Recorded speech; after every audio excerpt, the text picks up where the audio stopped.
नमस्कार, आप देख रहे हैं एमपी तक। आपके साथ में हूं अमित तिवारी। अहम मुद्दे को आप तक लाता हूं, पूरी खबर आपको बताता हूं। खबर है कांग्रेस नेता के दावे से जुड़ी, इसलिए बड़ी लगेगी आपको कि कांग्रेस नेता ने कर दिया बहुत बड़ा दावा। उपचुनाव के परिणाम के बाद तो कांग्रेस जीत सकती थी 28 में से 28 सीटें। जी हां, यह परिणाम नहीं होता, 19 और 8 का आंकड़ा नहीं होता, 28 कांग्रेस जीत रही थी पूरी सीटें। ऐसा दावा कर दिया कांग्रेस के बड़े नेता सज्जन सिंह वर्मा। कमलनाथ सरकार में वरिष्ठ मंत्री थे सज्जन सिंह वर्मा, और ये दावा उन्होंने कैसे किया मैं आपको बताता हूं।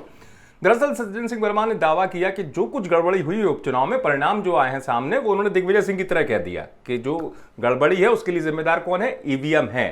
चलिए, आप कहेंगे कि ईवीएम की बात तो दिग्विजय सिंह भी कह रहे थे, अब सज्जन सिंह वर्मा ने कौन सी नई बात कर दी? सज्जन सिंह वर्मा ने जो नई और बड़ी बात कर दी वो ये कर दी कि इनको चुनाव के दौरान, जब चुनाव प्रचार चल रहा था मध्य प्रदेश में, ईवीएम के जादूगर मिले, यानी ईवीएम को मैनेज करने वाले लोग सज्जन सिंह वर्मा को मिले और उन्होंने कांग्रेस नेता को दे दिया था बड़ा ऑफर। क्या ऑफर था सज्जन सिंह वर्मा को जो मिला? अगर सज्जन सिंह वर्मा की बात माने, जैसा वो कह रहे हैं, सज्जन सिंह वर्मा को जो मिले लोग, उन्होंने कहा कि आप तो हमें चाहे कहीं बंद भी कर दीजिए और आप केवल आजमा के देख लीजिए, 28 में से 28 सीटें कांग्रेस को हम जिता के दिखा देंगे मध्य प्रदेश में। ये ईवीएम की जादूगरी होती है। ऐसे लोग मिले थे सज्जन सिंह वर्मा को, जिसका उन्होंने दावा किया है, और उन्होंने कहा कि आराम से ईवीएम हैक हो सकती थी, यह ऑफर मेरे पास आया था। नंबर 1।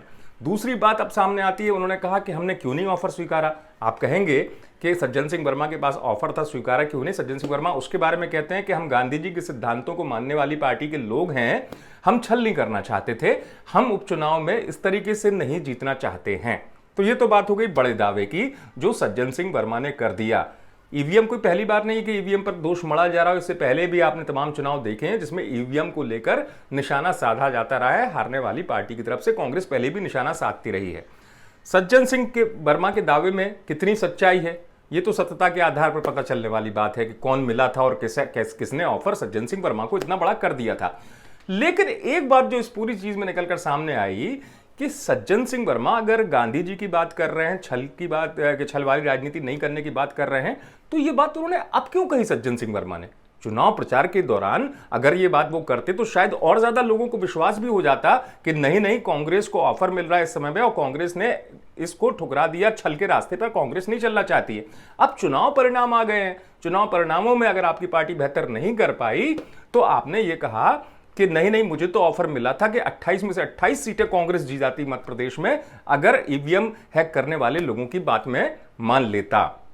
तो दावे हैं, ये दावा बड़ा कर दिया कांग्रेस नेता सज्जन सिंह वर्मा ने, लेकिन सच्चाई कुछ और निकलकर सामने आई। जीत बीजेपी के खाते में गई, कमलनाथ का वन मैन शो रह गया, और उसके बाद सवाल भी उठने लगे कि कांग्रेस की हालत इस तरीके से क्यों हुई, कांग्रेस को हार क्यों मिली, बीजेपी के खाते में जीत क्यों गई। तो दावे हैं जो नेता बड़े तौर पर करते रहते हैं। हर अहम खबर के लिए आप देखते रहिए, बड़ी खबर के लिए देखते रहिए एमपी तक।